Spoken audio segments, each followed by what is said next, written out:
Oui, donc en fait, je vais un peu lancer la présentation de ce soir dans le cadre un peu de nos orientations de notre contrat de projet 2020-2023. Nous nous réjouissons d'accueillir évidemment la Maison de la Nature Bruges-Piémont, qui est partenaire de notre structure. Euh, voilà. En fait, toute initiative qui relève de l'environnement, du développement durable ou encore de l'éco-citoyenneté, elle est évidemment la bienvenue. Vous, Votre conférence fait partie un peu de ces initiatives. Malheureusement, au printemps, nous avons eu déjà une première tentative de réunion qui a échoué pour cause de confinement. Et c'est malheureusement encore une fois le cas ce soir, parce que la conférence aurait dû avoir lieu en présentiel, théoriquement. Voilà, donc on va se contenter de cette méthode de communication qui n'est pas non plus la meilleure ou la plus appropriée pour ce genre de conférence, mais on va se contenter de ça. Voilà, donc je vous laisse la parole afin de lancer la conférence. Je vous Oui, remercie. merci à vous en tout cas pour ce partenariat. Alors, c'est un partenariat que j'ai lancé avec le Centre Arthur Rimbaud au mois de septembre-octobre 2019. Et Oui, donc, il rentrait dans le cadre voilà, également d'un projet que je mène sur le pays de la Comcom Saint-Odile, qui est l'idée de travailler avec des partenariats et la Maison de la Nature Bruges-Piémont, qui est assez peu présente pour le grand public sur ce territoire-là.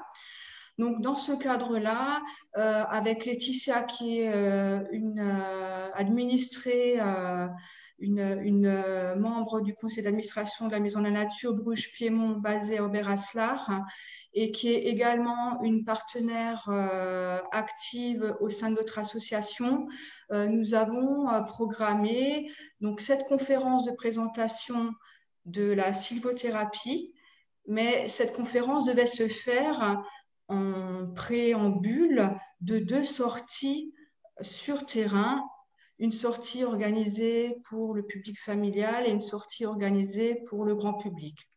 Voilà. Néanmoins, elle devait être organisée cette session au mois de mai. Nous avons reprogrammé au mois de novembre et vu la situation, vous comprenez bien que voilà, nous en sommes ce soir à une présentation en visio pour que on puisse tout de même parler nature, que tout ne s'arrête pas comme au mois de mai d'un coup et qu'on puisse quand même continuer à organiser des choses et faire rêver les gens et les inciter, les inviter à aller malgré tout dans la nature par eux-mêmes, ma foi, mais c'est que partie remise pour reprendre cette activité dès que le confinement sera interrompu. Voilà, alors juste quelques mots par rapport à la Maison de la Nature. Donc, nous sommes Maison de la Nature, alors il y a encore des personnes qui nous rejoignent, je vais les accepter. Donc, nous sommes Maison de la Nature, une association d'éducation et de sensibilisation à la nature et l'environnement. Et nous œuvrons pour tout type de public sur 6 territoires, donc 6 Comcom, ce territoire va du Korersberg jusqu'au territoire le plus au sud, qui est la vallée de la Bruche pour l'ouest et la Comcom du pays de Saint-Odile à l'est. Donc, nous accueillons du grand public, du public familial, mais également nous avons pas mal de scolaires. Nous œuvrons sur différentes thématiques qui sont la rivière, l'eau, la forêt, la biodiversité et bien d'autres choses encore. Donc, vous trouvez un certain nombre d'informations sur notre site internet, donc maisonlanaturebrugepiémont.org, mais également sur notre page Facebook, sur laquelle vous avez sans doute trouvé ce lien pour accéder à cette visioconférence de ce soir. Et dans le cadre de cette soirée-là, je vous propose dans l'événement Facebook, si vous voulez bien, de répondre suite à cette présentation à un petit sondage que j'ai réalisé pour que vous puissiez nous faire votre retour.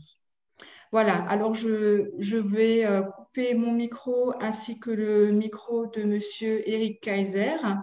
Et donc, on va vous laisser avec Laetitia Redel, qui est donc une jeune entrepreneuse de l'entreprise Nature et Soi, et elle vous expliquera un petit peu voilà, qui elle est et pour quelle cause elle œuvre. À tout de suite. Voilà, donc bonsoir à tous. Donc, merci déjà au CSC Arthur, au Centre Arthur Rimbaud, voilà, pour cette initiative et ce partenariat avec la Maison de la Nature, parce que je pense qu'aujourd'hui, plus que jamais, on a besoin d'en parler de la nature. Donc moi, je suis heureuse de voir que ce type de partenariat puisse se faire, et je suis heureuse, voilà, de pouvoir donner de mon temps pour cela. Donc, je remercie aussi du coup la Maison de la Nature, même si voilà, je suis administrée, mais c'est avec grand plaisir que j'ai accepté et de rentrer au conseil d'administration et de participer à ce projet lorsque Christelle m'en a parlé. Donc voilà, pour vous parler un petit peu de sylvothérapie ce soir. Alors, j'ai tendance de temps en temps à parler très vite, d'une part, et d'autre part, des fois, à ce que ma voix se pose.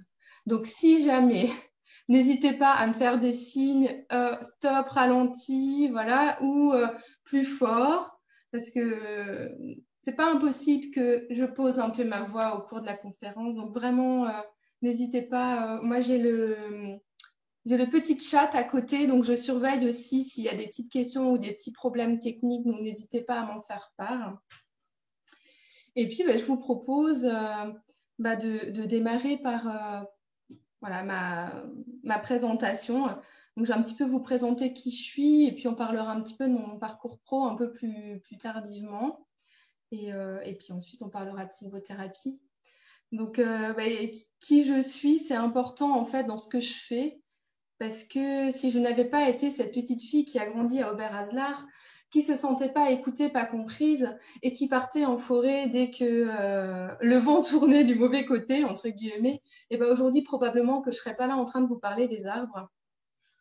Donc, ça, c'est vraiment une part importante en fait de qui je suis. Elle m'a façonnée, elle m'a forgée, et puis elle m'a donné envie à un moment donné de mon expérience professionnelle de retourner à ça, retourner à ces valeurs, de retourner à ces bienfaits, à ce que je ressentais quand j'étais enfant et quand j'étais en forêt, et puis à partager cela, parce que cela, on l'a beaucoup oublié aujourd'hui. Donc par rapport à mon parcours professionnel, à la base, je n'étais pas du tout vouée à vous parler d'arbres et de sylvothérapie. Je suis biologiste, j'ai un doctorat de biologie, alors pas du tout en biologie animale, en biologie végétale, pardon, pas du tout au niveau des arbres, des plantes, mais alors vraiment au niveau de la biologie du corps, donc vraiment de savoir comprendre ce qu'il se passe au niveau du corps humain, et puis de participer finalement à un effort de trouver de nouveaux médicaments, de comprendre certaines maladies, etc.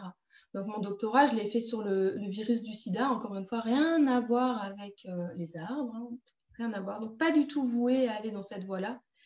Donc j'ai travaillé à l'université, puis je suis allée aux hôpitaux universitaires, puis au centre Paul Strauss, toujours dans cet esprit de recherche. Et puis, je me suis rendu compte à un moment que c'était pas moi, en fait. Ça ne me correspondait pas, ça correspondait pas à qui j'étais, que malgré tout cela, j'étais pas en phase, en fait, avec ce qu'on me demandait de faire. Donc, me suis tournée vers d'autres choses, et j'ai eu la chance, c'est vraiment une chance, d'avoir en fait comme expérience professionnelle suivante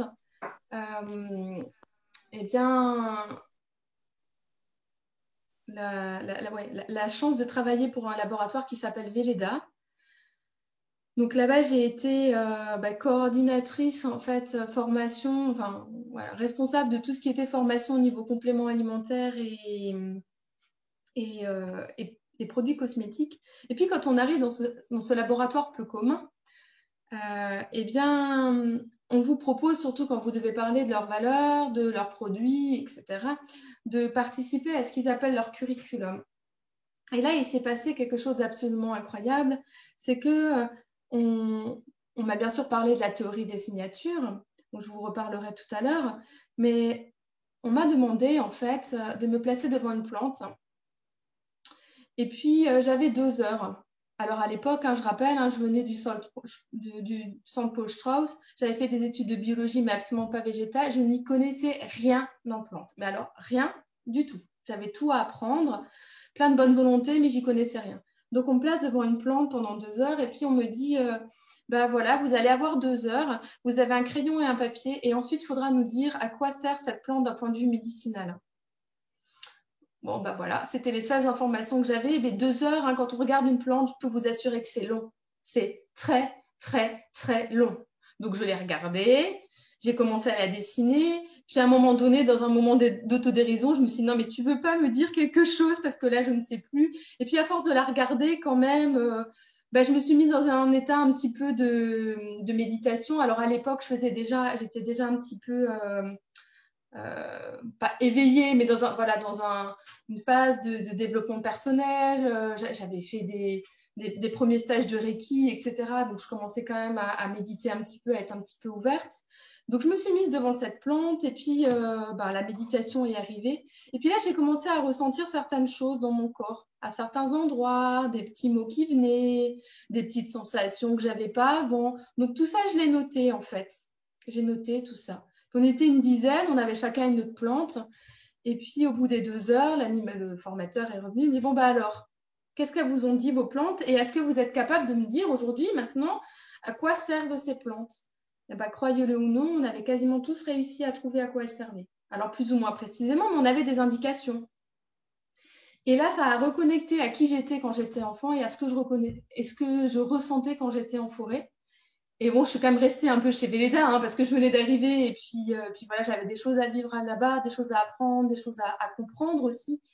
Et puis au bout d'un moment, cette envie, ces valeurs en fait de l'environnement sont devenues trop fortes et ont fait que voilà, j'étais plus en phase et j'avais vraiment envie et besoin de partager ça au plus grand nombre. C'est pour ça qu'aujourd'hui, voilà, je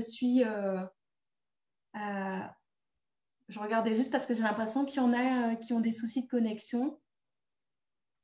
Et c'est pour ça qu'aujourd'hui, voilà, je suis à même de vous parler de sylvothérapie. C'est vraiment le déclic qui a fait qu'à un moment donné, je suis allée chercher plus loin de comment ça se faisait que les plantes communiquaient, comment elles communiquaient, pourquoi on entendait, pourquoi on ressentait certaines choses.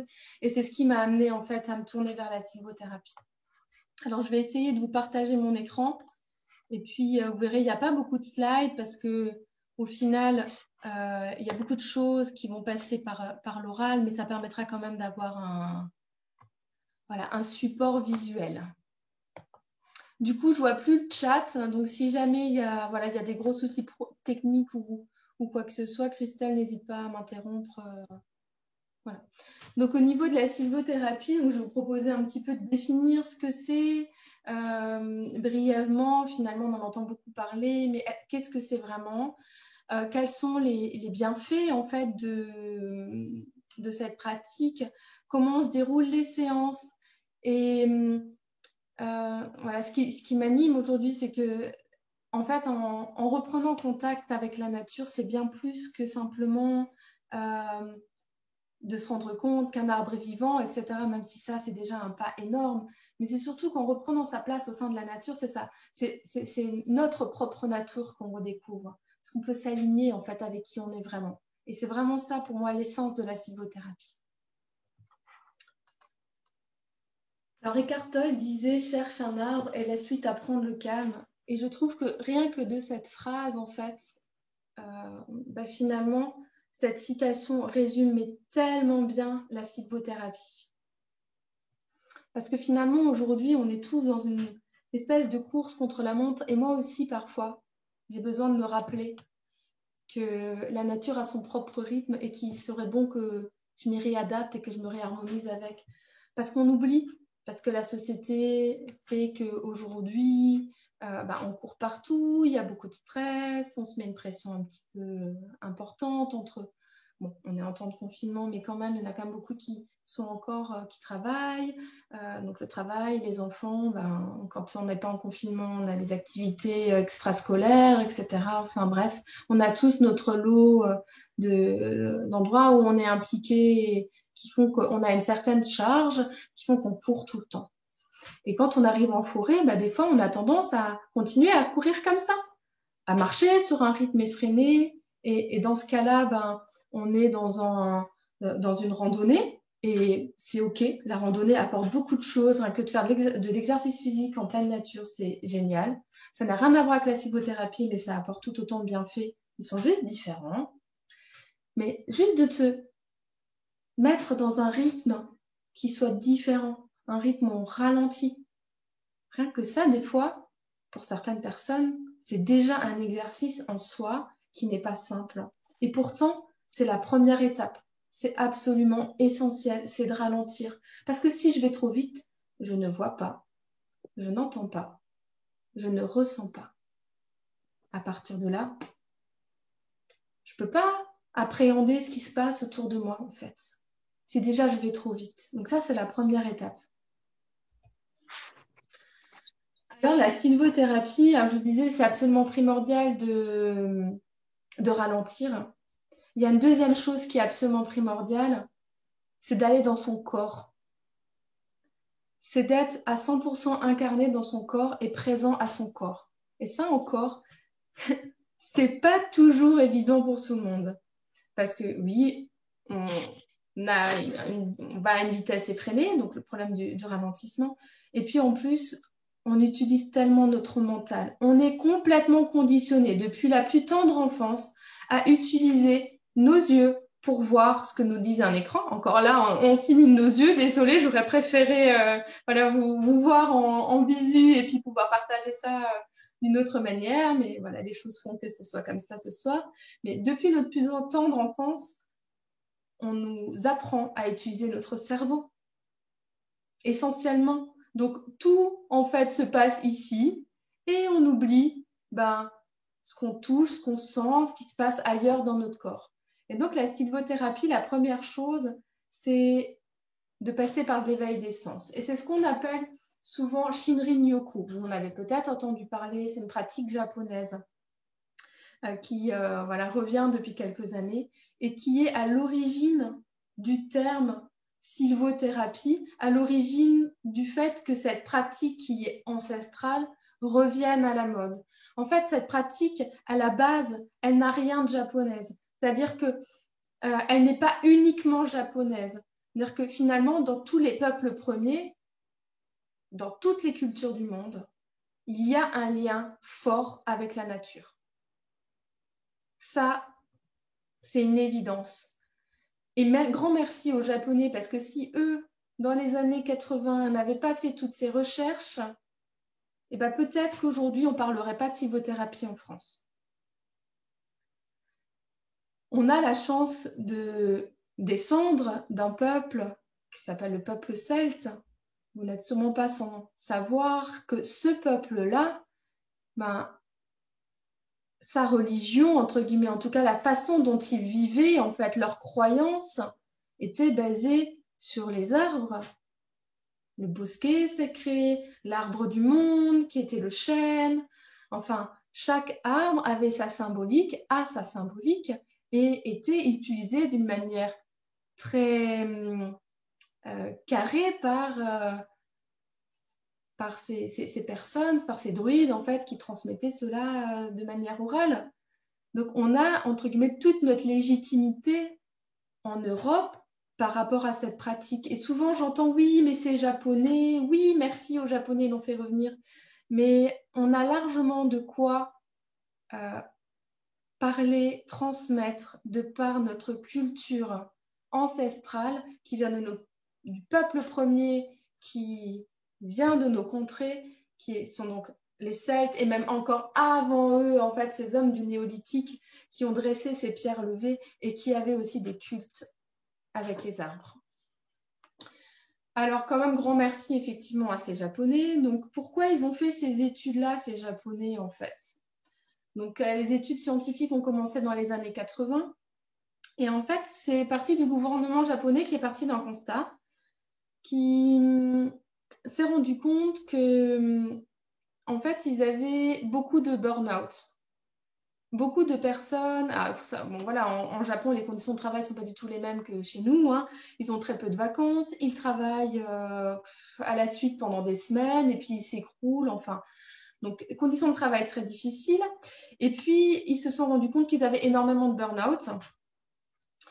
Et donc, il y a eu des études de fait qui ont été demandées donc, par le gouvernement japonais, qui s'est posé la question de savoir, mais en fait, nous, dans notre pays, on a des énormes mégalopoles et à côté de ça, on a des forêts qui sont presque primaires.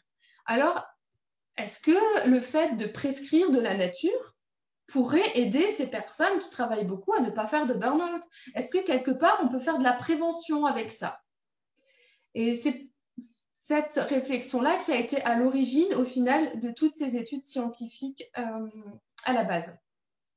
Donc, effectivement, ils se sont rendus compte que quand ils prescrivaient de la nature aux personnes, que le fait de les immerger pendant 2-3 jours apportait énormément de bienfaits. Donc, on y reviendra, mais effectivement, moins de stress, moins de burn-out, des fonctions physiologiques qui s'apaisent, etc., etc. Et c'est donc de là, en fait, qu'est venu, en fait, ce fameux Shinrin-yoku, la grande vague verte, voilà, qui envahit, en fait, le monde, hein, parce que voilà, on l'entend en Europe, mais voilà, c'est aussi présent aux États-Unis et dans d'autres pays. Donc, sylvothérapie, c'est quoi? Une pratique ancestrale de connexion à la nature. Donc, on va ralentir, on va éveiller ses sens, on la laisse vraiment pénétrer en nous et nous guider. Et à ce moment-là, comme je vous disais, on a la possibilité peut-être de reconnecter en fait avec une partie de nous-mêmes. Alors par rapport aux bienfaits, donc on va revenir voilà, sur les Japonais et sur leurs études scientifiques. On parle donc de ces études parce que ce sont été les premières qui ont donc montré ces bienfaits. On a des bienfaits au niveau physique.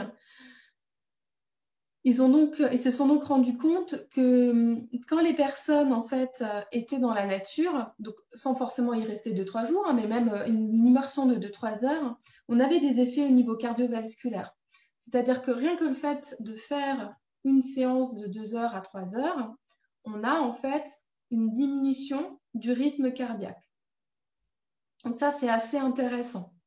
On a également des effets au niveau de la pression artérielle. On a aussi des effets au niveau du système endocrinien, donc tout ce qui va être hormones de stress, et au niveau du syndrome métabolique. Alors le syndrome métabolique, c'est un ensemble en fait de symptômes. Donc il y a effectivement l'hypertension artérielle, on va retrouver l'hypercholestérolémie et le diabète essentiellement. Et on a aussi des effets bénéfiques en fait sur ces trois grands symptômes. Donc, bien évidemment, quand les troubles sont installés, on n'est pas médecin, je ne suis pas en train de vous dire que si vous avez de l'hypertension artérielle, il va suffire que vous alliez en forêt pendant 2 heures et tout va être réglé. Mais ce sur quoi j'ai envie de vous sensibiliser, c'est que oui, on peut faire de la prévention en faisant de la sylvothérapie. Vraiment, on peut vraiment faire de la prévention. Donc, quand ces études-là sont parues, elles ont été saisies par la Commission européenne et par certains chercheurs au niveau européen. Et il y a des études qui ont été faites au niveau européen également. Il y a eu 22 pays qui ont participé. Bien évidemment, dans ces 22 pays, il n'y a pas la France. Voilà, bon, c'est un peu dommage, mais il y a d'autres pays européens qui ont participé. Il y a l'Allemagne, bien évidemment. Il y a l'Écosse, il y a les pays nordiques. Et aujourd'hui, en Écosse ou dans les pays nordiques, on prescrit de la nature comme chez nous, on prescrit du sport santé. Alors, je ne perds pas espoir, on n'a pas fait les études chez nous, on n'a pas souhaité y participer, mais voilà, pourquoi pas. Qu'un jour, on verra peut-être la nature santé. Je lance ça dans l'univers, on ne sait jamais. Peut-être que ça reviendra sous une autre forme. Donc, on a effectivement ces bienfaits au niveau physique. Ce qui est important de comprendre, c'est que finalement, tout ça, c'est lié à notre niveau de stress. Donc, en fait, on a 2 grands systèmes au niveau de notre corps. On a le système sympathique Et on a le système parasympathique. Dans le système sympathique, vous allez avoir finalement tout ce qui va être un peu stress. C'est-à-dire, c'est le fight or flight. Vous avez peut-être déjà entendu parler. Ou je cours, ou je combats. Ou je fuis, ou je combats. Dans les deux cas, donc si je croise un lion demain dans la rue, ce qui en général n'arrive pas, mais petit exemple, j'ai deux solutions. Ou je combats le lion, ou je cours. Je prends mes jambes à mon cou. Bon, dans les deux cas, il me faut une très forte quantité d'énergie. J'ai besoin que tout fonctionne, que tout mon corps fonctionne à plein régime. Pour qu'il fonctionne à plein régime, il faut que mon cœur accélère, parce que il va bien falloir qu'il amène de l'oxygène un peu partout à tous mes muscles. Il faut que je respire plus rapidement, donc je vais avoir le rythme respiratoire qui va s'accélérer. La pression artérielle va augmenter également. Et puis, pour que tout cela se passe de manière très rapide, il y a des hormones qui entrent en jeu. Et ces hormones, c'est les hormones du stress. L'adrénaline, bien évidemment, et quand le stress perdure trop longtemps, ce qui est souvent le cas dans notre société parce qu'on est dans un stress chronique, eh bien, on a ce qu'on appelle le cortisol qui prend le relais. Et on maintient en fait cet état de stress. Donc, on est dans un stress chronique jusqu'au moment en fait où le système s'effondre. Là, c'est le burn-out. Et là, en fait, je ne réponds plus de rien. Je reste couchée au lit et j'arrive même plus à me lever. Ça, c'est le fonctionnement en fait du corps humain. Donc, on est sur le système sympathique. Alors, sympathique ou parasympathique, ça ne veut pas dire qu'il est sympa et l'autre qu'il est un peu moins sympa. C'est simplement que, voilà, c'est le nom que les scientifiques ont donné à ce système. C'est vraiment un système qui est très important parce que ce système-là, il faut bien comprendre que même si aujourd'hui il nous dessert, il y a des milliers d'années, c'est grâce à lui qu'en fait, on a survécu.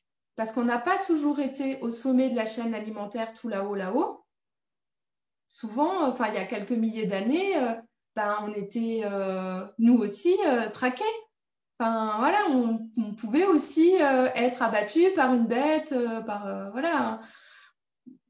parce qu'on n'avait pas les moyens de nous défendre comme aujourd'hui. Donc, on n'a pas toujours été tout en haut de la chaîne alimentaire, comme aujourd'hui. On n'a pas toujours été, voilà.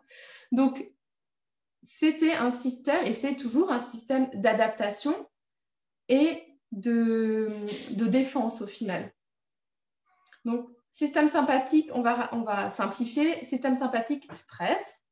Et on a donc l'autre système, qui est le système parasympathique, pour simplifier, qu'on va appeler système de relaxation.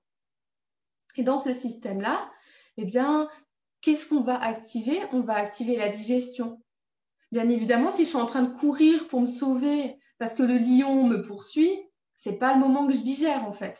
Donc tout s'arrête. Par contre, quand je suis relax, que je suis posée, que je me détends, c'est là en fait où je vais pouvoir digérer, que ça soit émotionnellement ou physiologiquement mon repas. Et finalement, qu'est-ce qui se passe quand on fait de la sylvothérapie? C'est-à-dire qu'on va basculer d'un système sympathique, d'un système de stress, à un système de relaxation. Et là, on retrouve un petit peu, parce qu'on va retrouver par exemple dans de la sophrologie ou dans d'autres systèmes de relaxation qui vont permettre de passer d'un état de stress à un état de détente. Donc ça, c'est vraiment pour le côté scientifique. Ce qui va aussi impliquer qu'on va avoir des bienfaits au niveau du bien-être émotionnel. Parce que si je suis moins stressée, je vais être plus sereine, je vais mieux arriver à me concentrer, je serai de meilleure humeur, etc., etc. Donc, on a des effets au niveau physique qui sont liés à notre état de stress. On a des effets au niveau émotionnel qui sont aussi liés à notre état de stress. Et là où c'est intéressant, c'est que dans les dernières années, ils se sont donc également intéressés à ce bienfait en fait qu'on avait, que les personnes ressentent, vous l'avez sûrement déjà tous ressenti, de pourquoi on se sent tellement serein en fait en forêt, d'une part, et d'autre part, Mais si on se sent tellement serein entouré, est-ce qu'il ne serait pas bénéfique pour les personnes qui sont dépressives, qui sont en burn-out, finalement de faire leur thérapie cognitive et comportementale en forêt? Et là, encore une fois, ils ont eu des résultats absolument remarquables parce que s'ils comparent, donc ils ont bien évidemment, on compare toujours deux groupes dans les études scientifiques. Donc, premier groupe a été donc des personnes qui ont été suivies en thérapie cognitivo-comportementale en cabinet et les autres personnes, thérapie cognitivo-comportementale à l'extérieur plus sylvothérapie. Et ils ont donc remarqué qu'ils avaient à peu près 30% de plus de personnes qui ne faisaient pas de rechute à leur dépression. Donc, c'est assez important, c'est un tiers quand même en plus qui vont mieux. Donc, il y a vraiment un bienfait aussi à ce niveau-là. On a ensuite quelque chose également qui, moi, me tient à cœur. C'est le côté harmonisation. Et ça, on ne l'entend pas souvent parce que je ne sais pas si ça m'est assez propre ou si finalement les gens n'osent pas en parler, je ne sais pas. Mais pour moi, la sylvothérapie, ça va encore beaucoup plus loin que ça. Ça, je vous en parle parce que c'est ce que vous entendez couramment et que c'est important que je repose les choses. Mais ce qui est important, c'est que ça permet d'harmoniser, en fait. En fait, c'est très proche de ce qu'on pourrait faire avec des fleurs de Bach. Alors, je ne sais pas si vous connaissez les fleurs de Bach, mais dans les fleurs de Bach, donc ça a été c'est un système donc, qui a été développé par un médecin qui s'appelle le docteur Edvard Bach. Et ce médecin disait que la seule chose qu'on a besoin de faire sur Terre pour être heureux, c'est finalement de faire en sorte que notre personnalité soit en harmonie avec qui nous sommes vraiment, avec notre être de lumière. Et à partir de là, nous avons la santé et le bonheur. Parce que nous sommes toujours alignés, en fait, au final. Et pour faire cela, on disait que pour nous aider, on pouvait prendre donc ces fameux élixirs de fleurs. Alors, à quoi correspondent ces élixirs de fleurs? Il disait qu'entre 0 et 11 ans, on avait vécu toutes les émotions primordiales, toutes les émotions de base. Il y a 38 émotions de base, 38 blessures de base qu'on vit en fait entre notre naissance et puis nos 11 ans. Dans ces 38, il y en a certaines qui sont très bien intégrées et puis il y en a certaines qui sont des blessures pour lesquelles on réagit. Donc, ça veut dire que le niveau émotionnel monte, entre guillemets, trop haut. Hein, on va trop haut au niveau de l'intensité de ce qu'on ressent.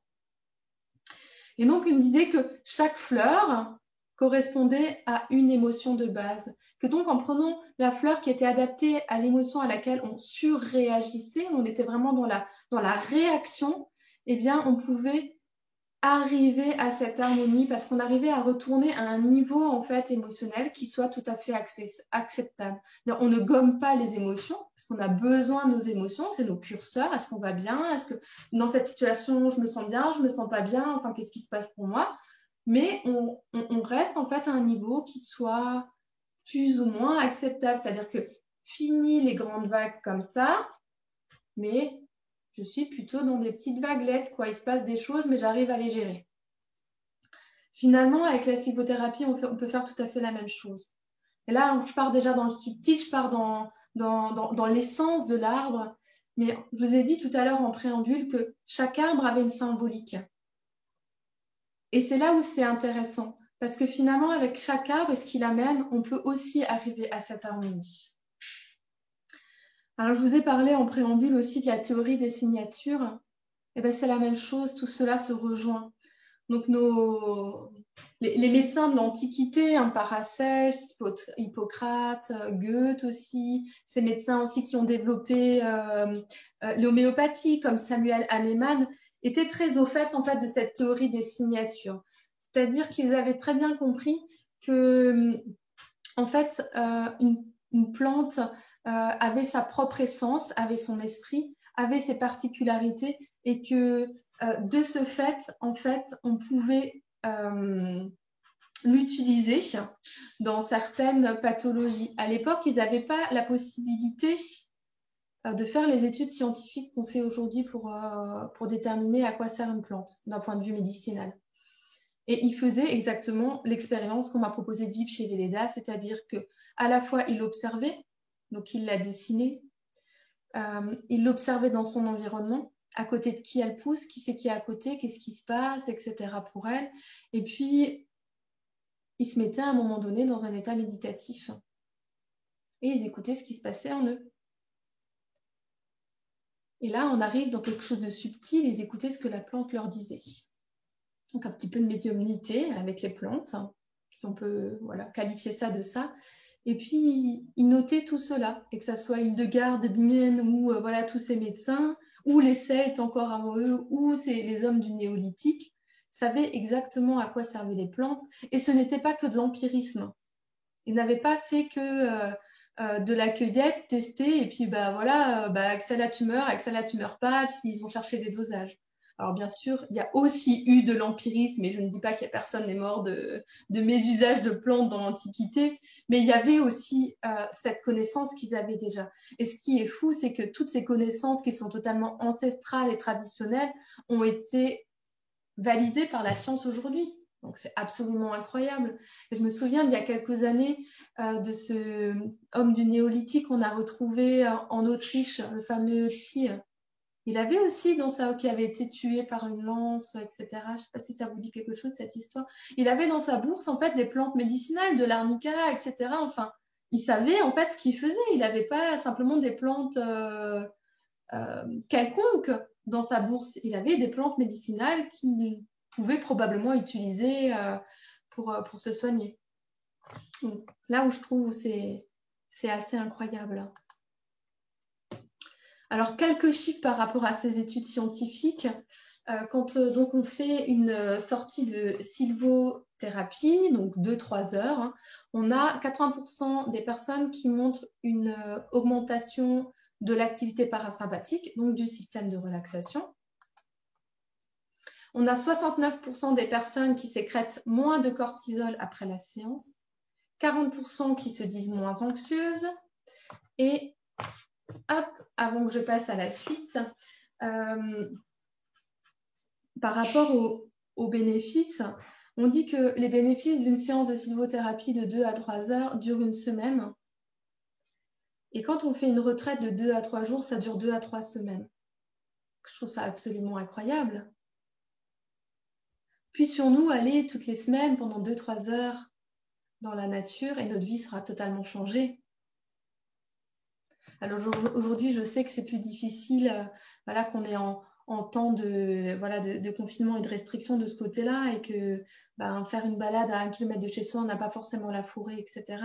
Mais ce qui est magique, puisque énergétiquement, il n'y a pas de distance, il n'y a pas de temps. Si vous avez un arbre avec qui vous avez une relation particulière ou un endroit dans lequel vous aimez aller, il suffit d'y penser pour que les bénéfices viennent à vous. Il suffit aussi, et ça j'avais fait l'expérience pendant le premier confinement, peut-être que ça me reprendra d'en refaire pendant ce deuxième, je ne sais pas encore, je ne vous le promets pas, mais pourquoi pas. J'avais fait des méditations parce que j'avais beaucoup de mes clients qui venaient à moi et qui me disaient mais moi je me sens pas bien parce que je suis en appartement, des gens de Strasbourg, des gens de d'autres régions qui me disaient mais moi je suis pas bien parce que je suis enfermée, je peux pas sortir et j'ai pas le droit d'aller en nature et j'aimerais tellement y aller. Donc à l'époque en plus on n'avait pas le droit d'aller en forêt. Et donc j'avais fait ces petites vidéos que je tournais dans mon jardin avec les moyens du bord, donc le son n'était pas forcément très bon, fait avec le téléphone. Mais les gens qui m'ont fait des retours m'ont tous dit qu'ils avaient l'impression d'être en forêt. Et c'était qu'une vidéo où soit j'expliquais le bienfait de cet arbre-là en particulier, sa symbolique, on avait fait quelques-unes sur le frêne, sur le tilleul, etc. Soit en fait, je faisais un petit voyage méditatif qui parlait de cet arbre. Et les personnes qui avaient déjà fait une sortie de sylvothérapie et qui ont fait ça après, on dit mais en fait c'est incroyable parce que j'ai eu les mêmes bienfaits, je me suis sentie dans le même état de détente. Elle l'avait déjà vécu et le fait de réentendre ma voix, de voir cette nature, même par écran, on fait se reconnecter en fait à ce qu'elles avaient ressenti et hop, c'était de nouveau là. C'est comme la Madeleine de Proust, si j'aime une odeur, par exemple la lavande, si j'aime l'odeur de la lavande, à chaque fois que je vais sentir de la lavande, je vais être super heureuse. Si j'aime pas la lavande, à chaque fois que je vais sentir la lavande, Je vais pas me sentir très bien. Bon, bah, c'est un peu pareil au final.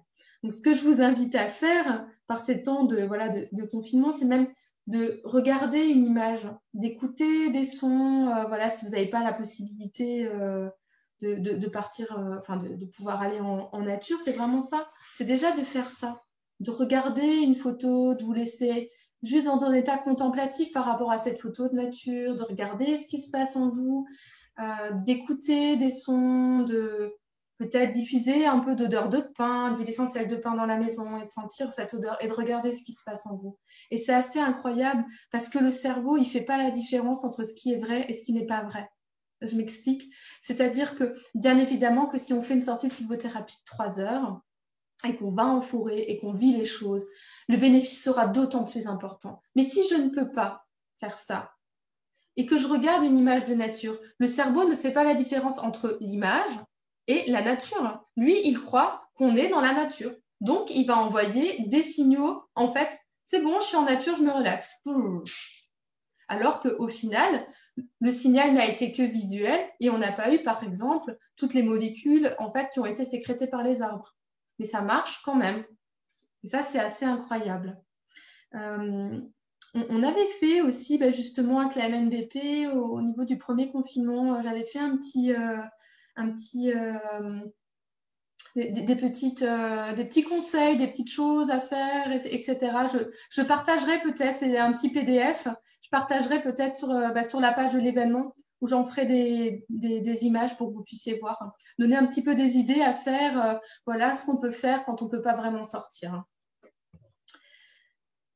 Donc, pour ceux qui peuvent sortir, qui ont une forêt à côté ou un parc ou même un beau jardin, n'hésitez pas à vraiment prendre souvent le temps, même tous les jours un petit peu en nature. Alors, qu'est-ce qui se passe dans les séances que je propose? Comment ça se déroule? Donc, bien évidemment, la première des choses, c'est de ralentir. Et pour que les choses ne soient pas trop brusques, je fais ce qu'on appelle un SAS, c'est-à-dire qu'il y a 3 grandes étapes dans la sortie de sylvothérapie. Il y a effectivement ce SAS, ce moment d'accueil, où en fait, soit on pose des choses, parce que voilà, j'ouvre toujours en disant que c'est un espace de bienveillance et que ce qui s'y passe, en fait, s'il y a des émotions qui sortent, des fois, ça réveille certaines choses, donc ça peut être très émouvant pour les personnes. Donc que tout reste dans un espace vraiment de bienveillance et de non-jugement les uns des autres. Et que s'il y a des choses à poser avant la séance, ça puisse se faire, là aussi, dans un espace de bienveillance. C'est aussi un moment où on commence déjà à aller dans son corps. Parce que comme je vous disais, on arrive, on a tous notre stress, moi y compris, des fois je ne suis pas toujours à l'heure, alors je cours un peu en arrivant. C'est aussi mon moment où, tac, allez, maintenant il va y avoir la sortie et on va tous se poser ensemble. Donc on va retourner dans notre corps. Donc petit éveil des sens, souvent on ramasse quelque chose, on sent, on écoute, on froisse la feuille, on fait rouler entre les mains et juste sans jugement, juste dans l'accueil de ce qui est, on regarde ce qui se passe à l'intérieur de son cœur, de son corps. Alors des fois on a un petit peu du mal parce que c'est le début et puis que comment je fais pour aller dans mon corps et tout ça. Bon. Les choses viennent au fur et à mesure de la séance. Donc c'est vraiment le moment où on pose, le moment où on se pose dans notre corps. Et là, soit on met une intention de groupe parce qu'il y a un thème particulier à la séance, soit on peut mettre son intention personnelle selon les séances toujours. Et puis, c'est aussi le moment où on peut, encore une fois, poser. Pourquoi j'insiste sur ça? Parce que quand le vase est plein, il ne peut plus rien accueillir. Quand le vase est plein et que je veux rajouter des choses, il déborde. Donc, il y a des moments où on a besoin de faire de la place à l'intérieur de soi pour pouvoir accueillir ce qui vient de l'extérieur. Et donc, on fait, là encore, des petits exercices pour pouvoir faire ce vide à l'intérieur. Et au fur et à mesure de ces exercices, on arrive de plus en plus dans notre corps. Et à partir de là, on va ralentir. On peut faire des exercices de contemplation. Donc, juste on s'assoit et on regarde. Des fois, c'est surprenant, mais il se passe plein de choses, en fait. Quand juste on s'assoit et on regarde et on observe. Et ne rien faire, c'est faire quelque chose, sauf qu'on l'a oublié. Et il se passe beaucoup de choses en fait dans ces temps-là. On va écouter ce qui se passe autour de nous. Est-ce qu'on entend des oiseaux? Est-ce qu'on n'en entend pas? Des fois, on est surpris par période du peu d'oiseaux qu'on entend. Et j'ai souvent des personnes qui me disent, mais on n'a presque pas entendu d'oiseaux, c'est fou. Eh ben oui, ben, il y a beaucoup moins d'oiseaux qu'avant en fait. Donc voilà, c'est pas toujours tout beau, tout rose de faire de la sylvothérapie. C'est aussi à un moment donné d'accueillir ce qui est. Et puis des fois, on accueille que il y a plus beaucoup d'oiseaux, qu'on est en manque de biodiversité. Pareil pour les arbres. Des fois, on accueille simplement que il y a eu beaucoup de coupes cette année et que là, ce coin de forêt qu'on avait vu quelques semaines avant, on sent beaucoup de souffrance, on sent que c'est pas ok. Voilà, c'est des choses aujourd'hui qu'on contrôle pas, en tout cas pas nous en fait, hein, pas moi ni forcément les gens que j'accompagne. Donc c'est beaucoup d'accueil. C'est pas forcément évident, mais c'est aussi ça. Donc, on a bien évidemment donc toujours de l'éveil des sens, de la méditation. On peut faire des exercices énergétiques parce qu'une fois qu'on est dans notre corps, qu'on arrive à regarder, à accueillir, à entendre, à accueillir, à toucher et à accueillir ce qui se passe à l'intérieur de soi, on se rend compte qu'il y a juste un petit truc en plus, mais c'est subtil, c'est juste ça, tac, qui fait que, il se passe un truc. Et ce petit truc en plus, en fait, c'est souvent de ressentir l'énergie de l'arbre. C'est souvent de sentir que, en fait, cet arbre-là, il est vivant et que c'est pas juste une ressource, que ce soit pour faire du bois de chauffage, du bois de menuiserie, de la papeterie, etc., etc. On sait tous à quoi ça sert un arbre, mais d'un point de vue matériel, j'entends. Mais juste tiens, il est vivant, il a une essence. Donc, s'il est vivant, il a peut-être une âme. Là, je vais un peu plus loin. Hein. Vous verrez que vous comprendrez à la fin que j'ai un peu une démarche un petit peu animiste, un petit peu chamanique. Donc, ouais. Donc, s'il est vivant, c'est peut-être qu'il a une âme. Et donc, s'il a une âme, je vais pas l'approcher comme ça parce que, comme je respecte mon prochain, je vais le respecter aussi, quoi.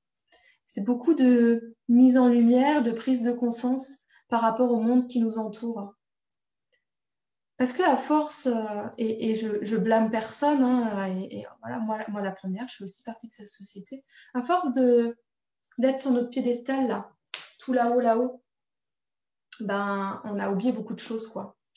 On a oublié qu'on avait un impact qui était absolument incroyable sur toute cette nature qui nous entoure, en fait. Sur ces arbres, mais les animaux aussi, enfin, voilà, tout ça, quoi. Et de se rendre compte, de retrouver la conscience que c'est pas juste une ressource, il vit en fait. Et rien que ça en fait fait beaucoup. Parce que aller demander à quelqu'un de trier, parce que le tri c'est bien, alors je suis tout à fait ok, hein, mais s'il comprend pas pourquoi il trie en fait, je trie pourquoi? Parce que ça va leur faire gagner de l'argent, parce que ils n'ont pas besoin de le trier eux-mêmes. Motivation à trier, voilà. Alors on fait plein de pédagogie et puis il faut le faire, hein, voilà. Je ne remets pas du tout en cause que ce qui est fait à ce niveau-là, c'est chouette. Mais des fois, rien que de sentir, de se rendre compte que cet arbre-là, c'est pas juste une ressource, fait beaucoup dans la vie concrète des gens. Parce qu'il y a beaucoup de choses, il y a beaucoup de gens qui, à la fin de la sortie, me disent « Mais moi, plus jamais je ne verrai la forêt du même œil. Je me promènerai plus jamais pareil. » Parce que souvent, c'est bête, mais les gens sortent des sentiers et puis ils font pas attention. Alors, ils écrasent les jeunes pousses d'arbres, ils écrasent les myrtilles, voilà. Alors, quand il y a une personne, ça plie et puis ça se relève, mais quand il y en a 10 qui passent, la myrtille, elle est cassée, elle reste couchée et puis voilà. Et de dire, moi aussi, des fois, je fais sortir du sentier parce que pour aller toucher un arbre, des fois, il faut. Mais c'est, attention, conscience dans vos pieds. Vous regardez, vous marchez. Je veux pas voir de myrtilles écrasées. Regardez, il y a des jeunes pousses de sapin. Regardez. Ouais, on respecte l'endroit où on est. Parce que si on piétine tous, à la fin, la forêt, il reste plus grand-chose, quoi. Alors, voilà. Donc, de l'énergétique, de la rencontre avec les esprits des arbres. On peut y faire du tambour, ça c'est pas du tout de la sylvothérapie, hein, mais je vais un peu plus loin dans ce que je fais. On peut y faire des célébrations, des rituels. Alors ce que j'entends par là, c'est surtout par rapport aux saisons. Parce que ça aussi, on a oublié. Puis souvent, à cette période de l'année, on a beaucoup de fatigue. On a beaucoup de fatigue, on sent que énergétiquement, nous, on se sent pas super bien. Manque de vitalité, manque d'envie, manque d'entrain, etc. Et puis tous les ans, c'est la même chose. À chaque fois, à l'hiver, je me sens mal, quoi. Mais d'aller voir l'hiver, d'aller visiter l'automne et de comprendre ce que c'est pour la nature l'hiver, l'automne, de se souvenir, parce que ça, c'est des choses que finalement, on sait d'une manière très mentale, ouais, à l'automne, la nature perd ses feuilles, etc., etc. Mais ressentir ce qui se passe pour elle. Elle se met en dormance, elle s'intériorise, elle prend le temps, elle ralentit, etc., etc. Montre aussi que nous, dans notre vie, aujourd'hui, on n'a plus la possibilité de faire ça. Mais il y a encore quelques dizaines, centaines d'années, qu'est-ce qui se passait pour nos ancêtres, en fait? Ils travaillaient énormément du printemps jusqu'à l'automne. Et là, qu'est-ce qui se passait? Eux aussi, ils ralentissaient parce qu'ils ne pouvaient plus faire grand-chose dehors. Alors, ils s'occupaient toujours des bêtes quand ils en avaient, mais ils avaient quand même un rythme de travail qui était calqué sur la nature. Parce qu'ils avaient besoin de s'adapter à la nature pour pouvoir survivre. Or, aujourd'hui, on trouve tout le temps. Fruits, légumes, enfin tout, quoi. Quand on veut, comme on veut, voilà. Donc, on a oublié, en fait, ce rythme de la nature. Et en faisant ces rituels-là de passage d'une saison à l'autre, juste d'aller observer, d'aller ressentir ce qui se passe pour les arbres d'une saison à l'autre, c'est aussi retrouver, en fait, cette sagesse-là. Ça ne veut pas dire que je vais dire à mon patron demain que, OK, moi, je vais faire 35 heures en été. Et puis j'en fais plus que 15 en hiver parce que je suis fatiguée. Non, c'est pas ça. C'est juste de dire, OK, en été, c'est OK que je sois pleine de... Mais en hiver, quand ça vient, c'est je ne combats pas. C'est aussi, OK, j'accueille de ralentir mon rythme en hiver, de faire peut-être un peu moins d'activité, de me poser, de prendre plus de temps pour moi. Bien évidemment qu'on ne peut pas aller dire à son patron qu'en hiver, on va travailler moins qu'en été. Mais c'est juste d'avoir ça dans la conscience et d'arrêter de combattre quelque chose pour lequel on ne peut pas combattre. C'est l'hiver, et je me pose en fait, je fais moins de choses. J'en profite pour faire du cocooning et puis pour sortir un bouquin, ce que je ne fais pas en été, parce qu'en été, ce n'est pas le moment de faire ça. Juste, ouais, cette sagesse-là. Alors, ce que j'aime beaucoup faire aussi, c'est cueillette et préparation de plantes sauvages. Pas pour vous transmettre botaniquement toutes les plantes, parce que déjà, je ne suis pas botaniste et puis je ne les connais pas toutes. Je n'ai pas la prétention de dire que je les connais toutes. Mais ce que j'aime transmettre, en fait, c'est la façon dont on cueille. Parce que on ne peut pas cueillir une plante n'importe comment. Il y a des choses, en fait, qu'il faut respecter, en fait. La plante est un organisme vivant. Si je pense qu'elle a un esprit, si je l'accueille, je lui demande de sacrifier, en fait. Donc, en fait, je ne vais pas y aller comme ça et puis je vais l'arracher parce que j'ai envie de l'arracher. Peut-être que je demande, en fait, si elle est OK, en fait. Comme je demande à un arbre s'il est OK que je vienne faire un exercice avec lui parce que je l'impacte. Et donc là, j'impacte cette plante aussi. Et puis, pour aller plus loin, la sagesse qu'avaient ces peuples ancestraux et qui a perduré et qu'on retrouve encore chez Velleda. Alors, j'ai pas d'action chez Velleda, hein, je travaille plus là-bas, mais voilà. J'aime beaucoup encore leurs produits et leurs valeurs. Donc, c'est que on ne cueille pas les plantes à n'importe quel moment. S'il a plu, je ne vais pas cueillir de plantes parce que l'eau de la pluie va diluer le principe actif de la plante. Et puis, je vais pas cueillir à n'importe quel moment de l'année. Il y a certaines choses que je vais cueillir au printemps, d'autres que je vais cueillir en été, d'autres que je vais cueillir à l'automne. Et puis bon, à l'hiver, on cueille un petit peu moins. On cueille aussi, on peut, mais un petit peu moins.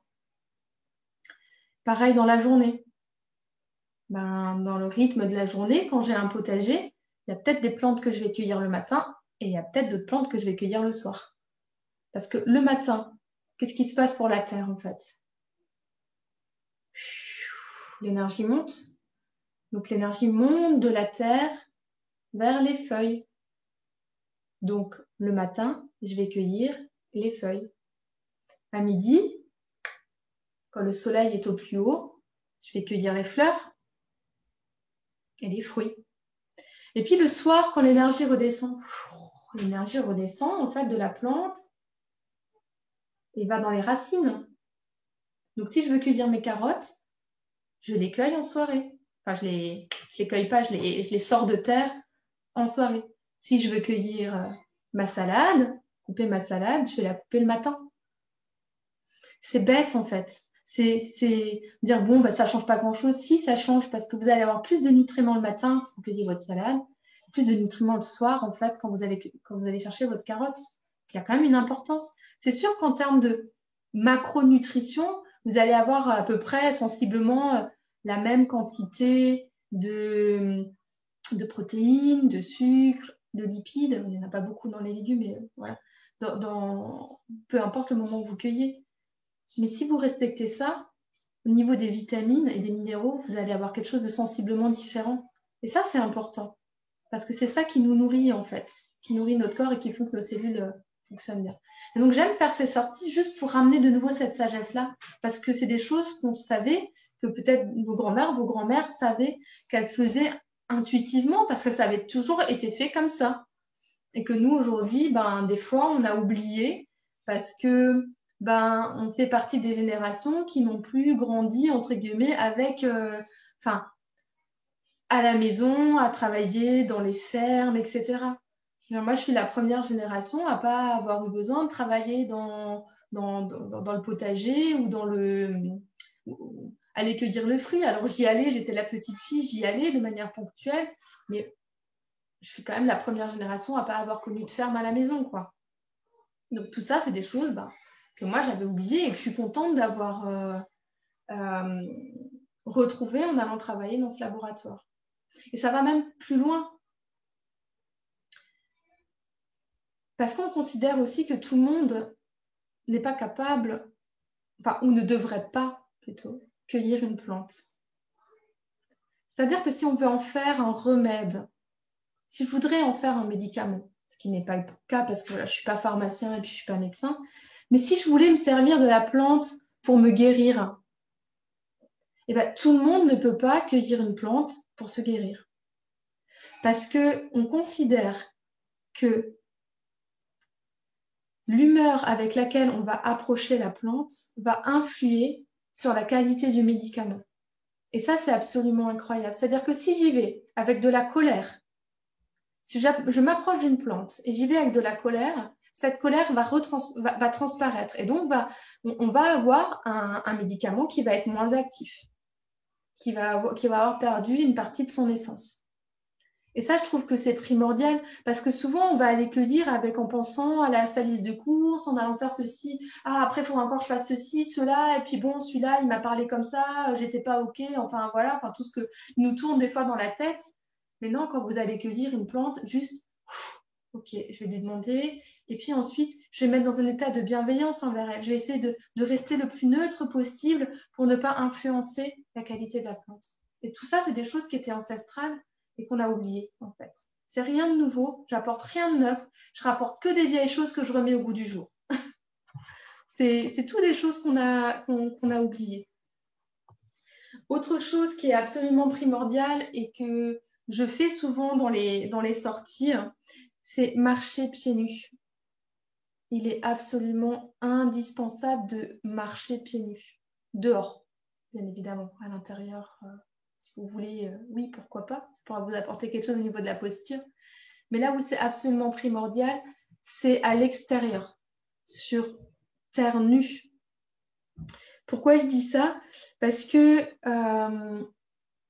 le courant, la Terre, en fait, est parcourue d'un courant magnétique, électromagnétique qui est négatif. On a, nous aussi, une polarité au niveau de nos pieds qui fait qu'on peut, en fait,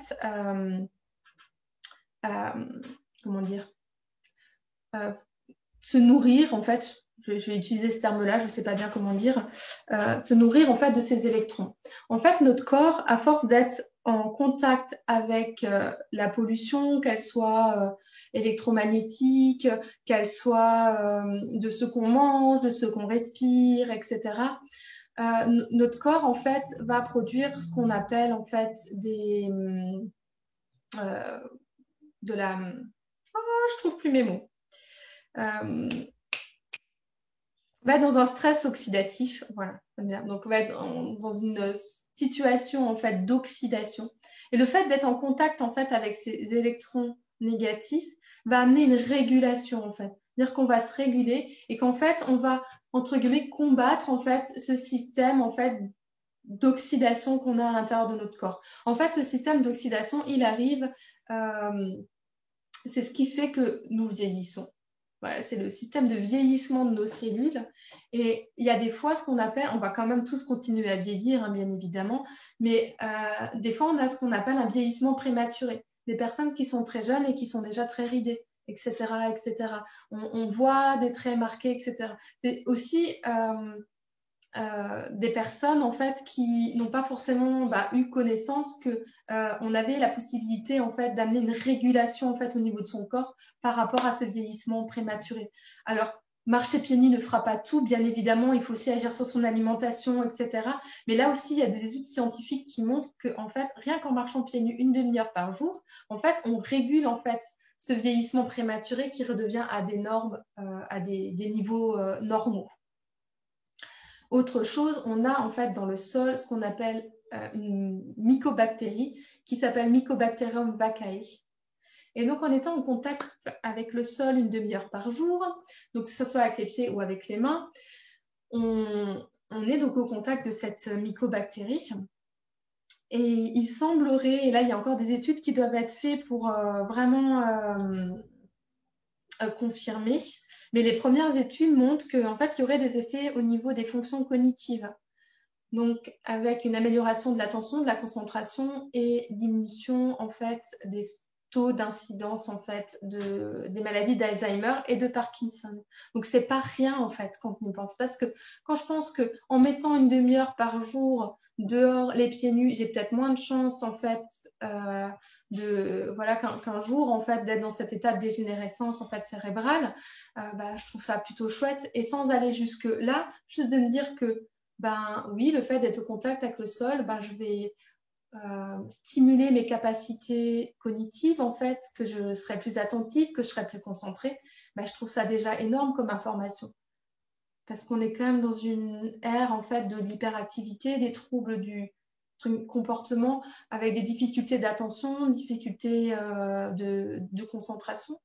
Moi, je trouve ça absolument incroyable. Et en fait, si c'est effectivement aussi simple que ça, on devrait tous envoyer nos enfants à l'école du dehors, en fait. Parce que, les faire jouer dehors, en fait, c'est absolument incroyable.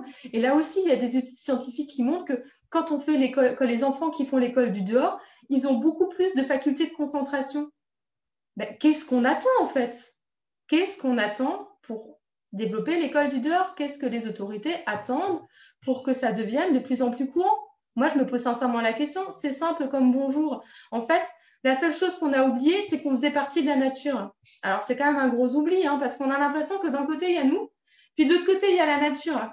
On a juste oublié qu'en fait, nous aussi, on fait partie de la nature et que pour se sentir bien, ma foi, il faut arrêter de se couper de la nature et puis il faut continuer à vivre dans la nature. Alors quand je vois qu'on nous confine et qu'on nous autorise pas à aller en forêt à plus d'1 kilomètre de chez nous, mais qu'on autorise les chasseurs à aller chasser, moi, je suis dans un état de fureur absolument incroyable.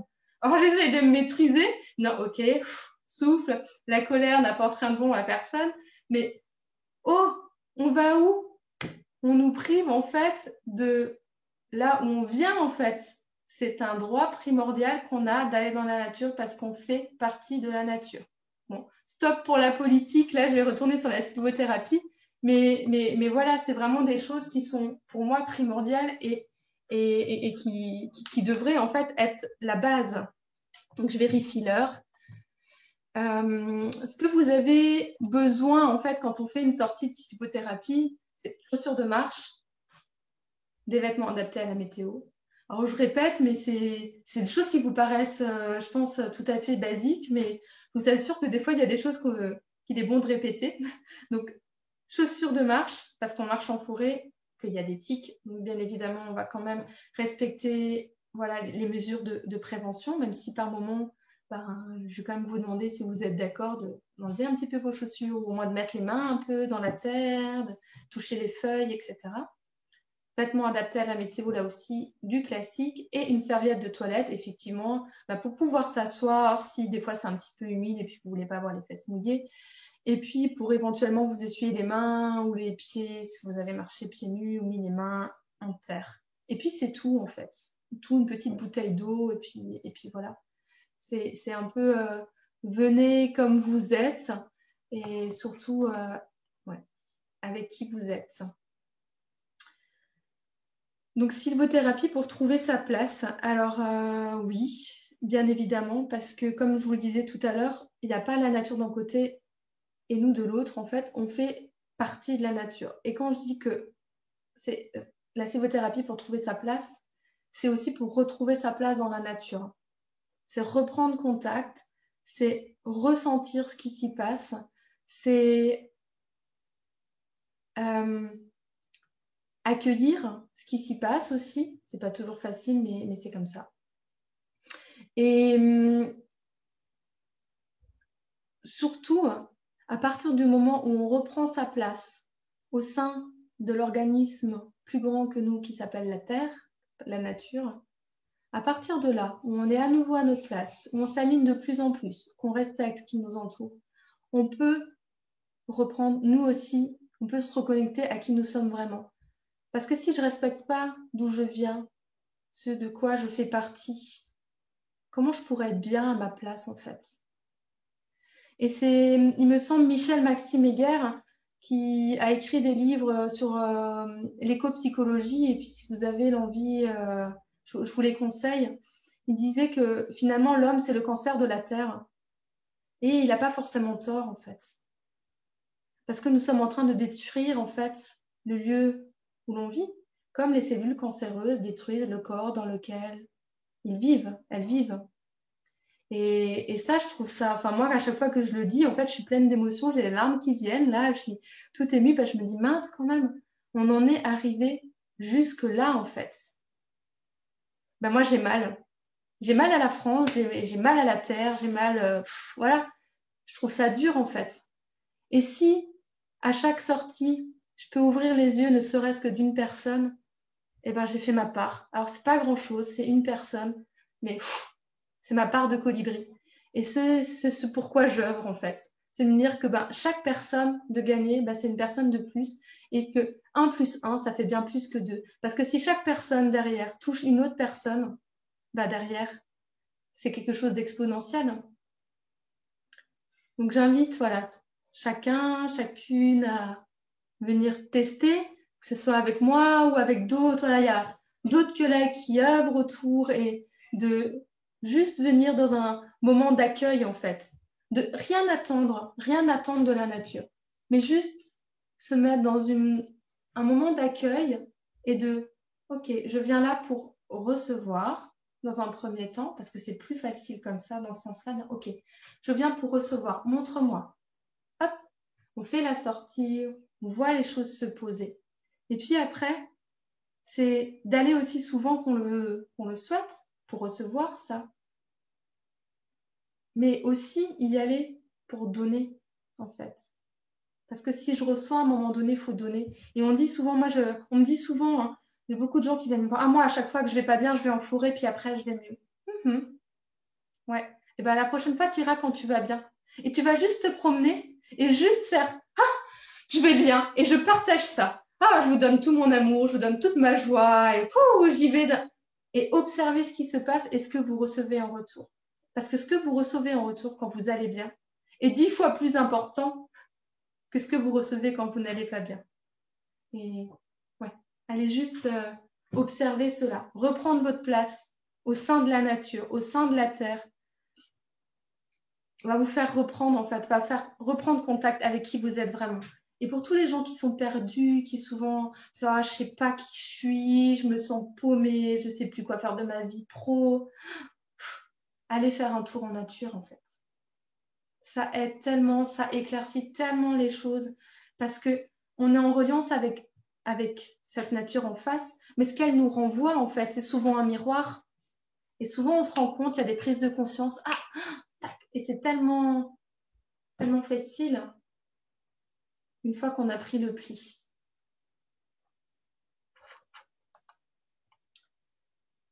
Yes. Bon, plein d'autres choses qu'on peut faire. Alors, voilà. Plein de retours de participants, mais vraiment, c'est pas, j'ai envie de dire, c'est pas l'important.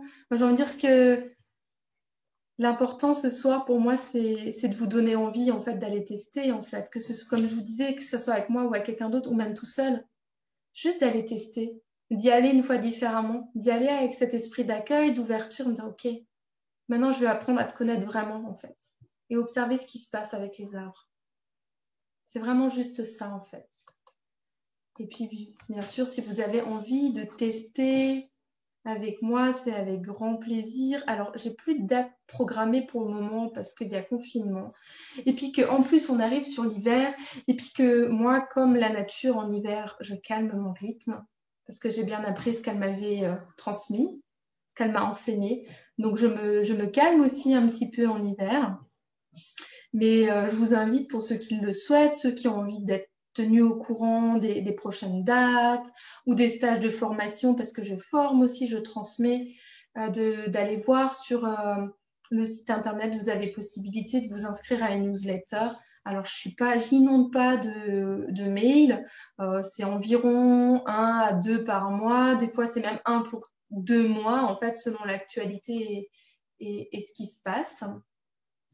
Pour quand même accompagner en cette période en fait un petit peu trouble, j'ai décidé d'accompagner par du coup des célébrations donc sur les saisons. Donc il y aura quand même une célébration pour le solstice d'hiver, ce sera donc voilà, au 21 décembre. Que d'habitude je suis en nature. Alors je prends les devants et comme je ne sais pas trop où on va, je la propose aussi celle-là par des vidéos. Alors j'avais fait donc pour la Samhain, qui est donc le nouvel an celte, j'avais également donc fait cette formule qui était donc le 31 octobre, donc la semaine passée. Et les retours ont été très bons, donc les personnes ont pu le faire chacune de leur côté au moment où elles le voulaient parce qu'elles avaient ces vidéos qui guidaient.